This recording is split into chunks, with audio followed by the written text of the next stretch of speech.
Bush destroyed New Orleans. Now Bush will resurrect New Orleans. Bush was the villain in all of that nonsense that went down in New Orleans. Now Bush will be a saint, all right? Kanye West said, Bush don't like black people. Now, black people love Bush. Don't be confused. I'm talking about two different Bushes.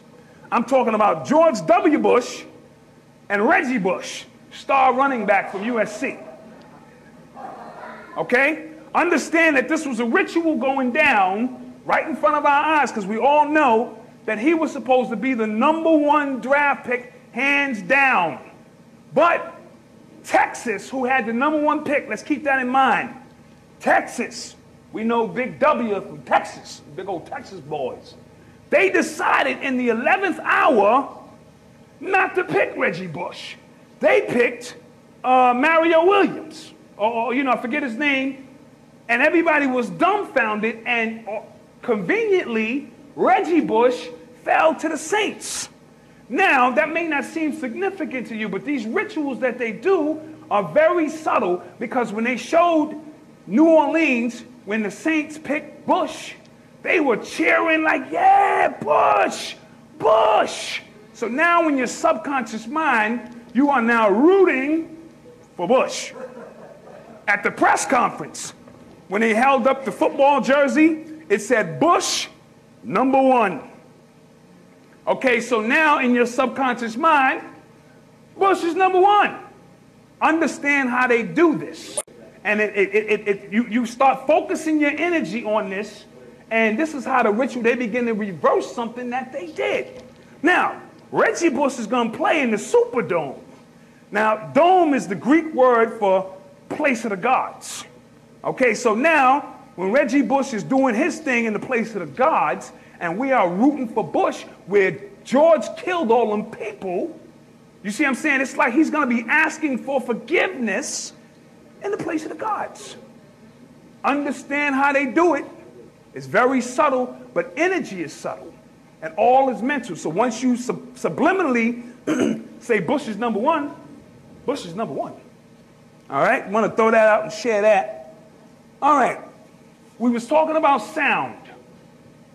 They have a way now through technology to, disease in itself has a signature, a frequency to it.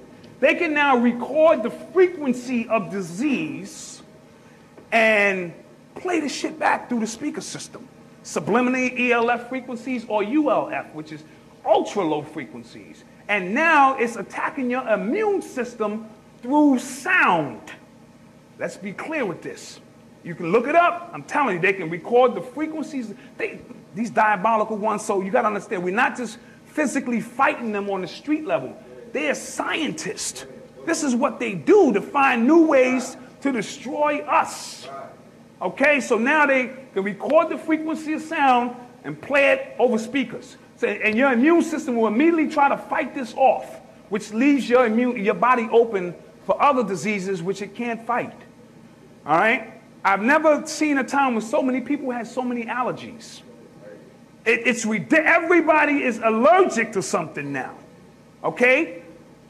You know, they flying those planes over. You know what I'm saying? Them chemtrails.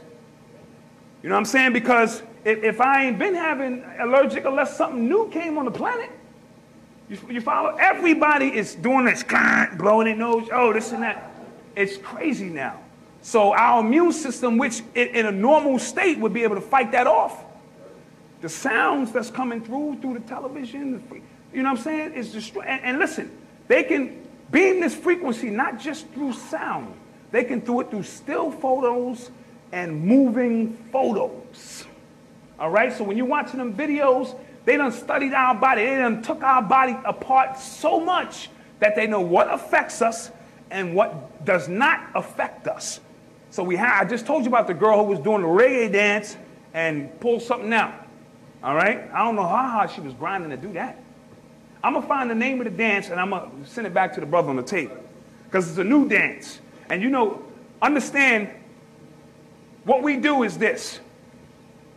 consciousness, there's a supreme how can I explain this?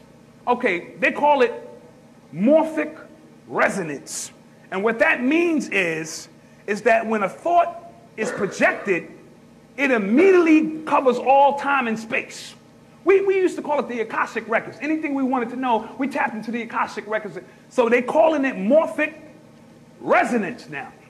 Because, once they name it, it's their shit, That's what they do. They name it. It's been here forever. They name it, and now they can claim it.